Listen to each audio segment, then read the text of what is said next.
selamat pagi. Perkenalkan, nama saya Lujana Isdania.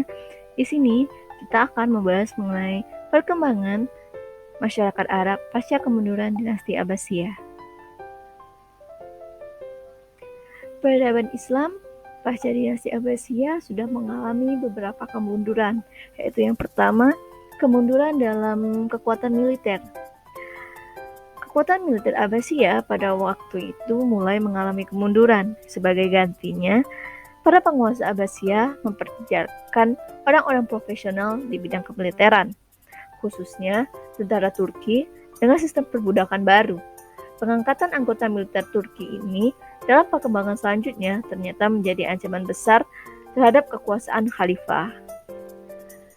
Lalu yang kedua, munculnya fanatisme kebangsaan berupa gerakan Syu'u Arabiyah atau kebangsaan atau anti-Arab. Gerakan inilah yang banyak menginspirasi terhadap gerakan politik di samping persoalan-persoalan keagamaan. Nampaknya, para khalifah tidak sadar akan bahaya politik dari fanatisme kebangsaan dan aliran keagamaan itu. Sehingga meskipun dirasakan dalam hampir semua segi kehidupan, seperti dalam kesusastraan dan karya-karya ilmiah, mereka tidak bersungguh-sungguh menghapus fanatisme tersebut. Bahkan, di antara mereka yang justru melibatkan diri dalam konflik kebangsaan dan keagamaan. Yang ketiga, berakhirnya kekuasaan dinasti Seljuk atas Baghdad atau Khalifah Abbasiyah. Pada periode ini, Khalifah Abbasiyah tidak lagi berada di bawah kekuasaan suatu dinasti tersebut. Walaupun banyak sekali dinasti Islam yang berdiri. Ada di antara yang cukup besar, namun yang terbanyak adalah dinasti-dinasti kecil. Para Khalifah Abbasiyah sudah merdeka dan berkuasa kembali, tetapi hanya di Baghdad dan sekitarnya. Wilayah kekuasaan Khalifah yang sempit ini menunjukkan kelemahan politiknya. Pada masa inilah, tentara Mongol dan Tartar menyerang Baghdad. Baghdad dapat direbut dan dihancur luluhkan tanpa perlawanan yang berarti. Kehancuran Baghdad akibat serangan tentara Mongol ini awal babak baru dalam sejarah Islam yang disebut masa pertengahan.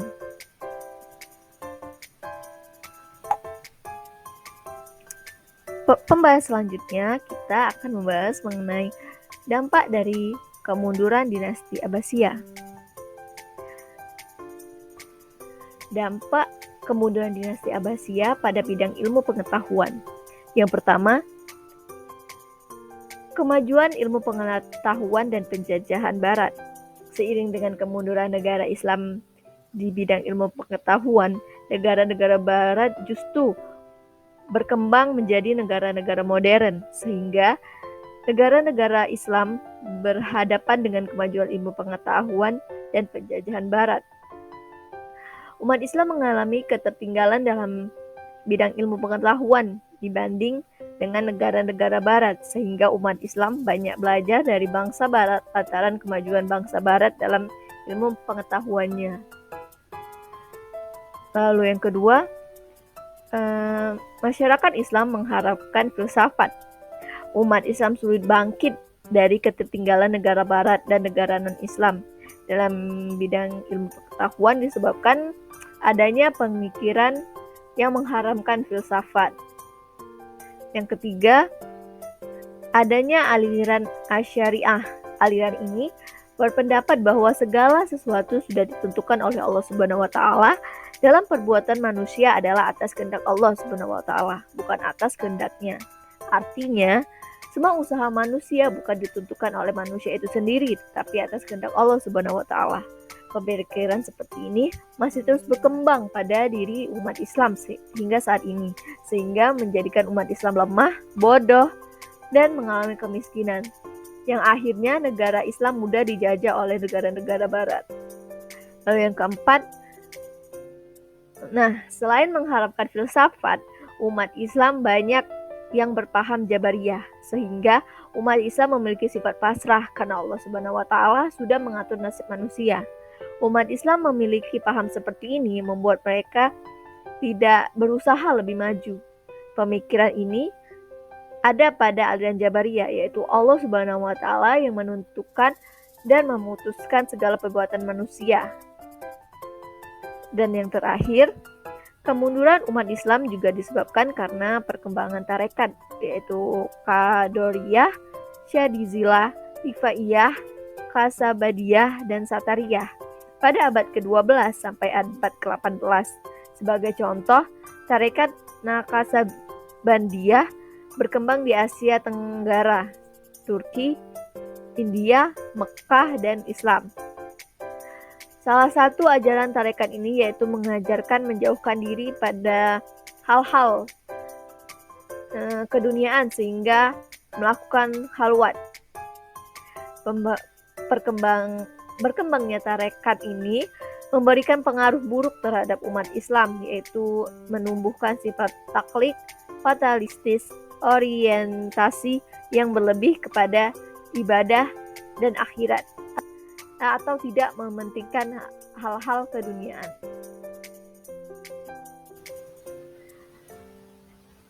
Selanjutnya yaitu pada bidang politik. Dampak kehancuran dinasti Abbasiyah terhadap dunia Islam kontemporer terlihat dari hilangnya hegemoni Arab dan berakhirnya Khalifah dinasti Abbasiyah. Jatuhnya kota Baghdad pada tahun 1258 Masehi di tangan Mongol bukan saja mengakhiri khalifah, tetapi juga merupakan awal kemunduran politik dan peradaban Islam. Dampak runtuhnya dinasti Abbasiyah secara tidak langsung dari bidang politik adalah umat Islam terpecah-pecah, negara Islam mengalami penjajahan, dan tidak adanya sistem khalifah. Selanjutnya pada bidang ekonomi. Yang pertama yaitu penghancuran irigasi yang dilakukan pasukan Mongol. Penghancuran irigasi ini sangat merugikan penduduk Baghdad. Hal ini disebabkan irigasi merupakan sumber pengairan untuk petani sudah dirusak, sehingga lahan pertanian tidak bisa dialiri air dan lahan-lahan pertanian tidak mengalami kesuburan. Lalu yang kedua yaitu penurunan perkembangan dan keterbelakangan secara ekonomi. Negara Islam mengalami kemunduran perkembangan dan keterbelakangan secara ekonomi dikarenakan rendahnya tingkat kerja secara ekonomi dan jaringan ekonomi yang masih terpecah-pecah di antara negara-negara Islam. Padahal dunia Islam meliputi 33% populasi dunia, wilayah meliputi 20% wilayah bumi, serta menguasai 25% kekayaan bumi. Ini berarti negara Islam sungguh memiliki kekuasaan terpendam agar dapat berperan dalam bidang ekonomi dan pengambilan keputusan internasional. Dan yang terakhir, yang ketiga, selain umat Islam tidak bersatu, umat Islam mewarisi pemikiran pasrah dan tidak mau berusaha yang dibawa oleh aliran Jabariyah dan Syariah. Pemikiran demikian terus ada hingga saat ini, yang menjadikan umat Islam beranggapan bahwa rezeki telah diatur oleh Allah Subhanahu wa Ta'ala. Hal demikian yang menjadi umat Islam mengalami ketertinggalan dalam bidang ekonomi. Dampak yang terakhir yaitu dampak sosial. Mongol kedatangan bangsa Mongol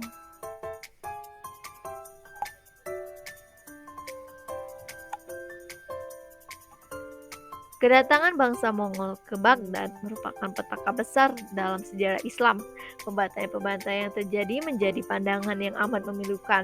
Hampir di setiap jalan-jalan dipenuhi dengan mayat, ibarat gerombolan serigala lapar. Bangsa Mongol berlari mengejar penduduk kota berbekal pedang dan senjata pembunuhan lainnya. Banyak dari penduduk ada yang setelah ditangkap oleh pasukan Mongol, kemudian digiring ke sungai Tigris lalu ditenggelamkan. Jumlah korban yang dicatat dalam sejarah sampai pada kisaran 800 orang, laki-laki, wanita, dan anak-anak meregang nyawa di jalan maupun di rumah. Pembakaran terjadi di mana-mana, sehingga membuat aktivitas kota lumpuh total. Demikian dari pembahasan kita hari ini, semoga bermanfaat. Apabila ada salah kata, mohon maaf. Kepada Allah saya mohon ampun.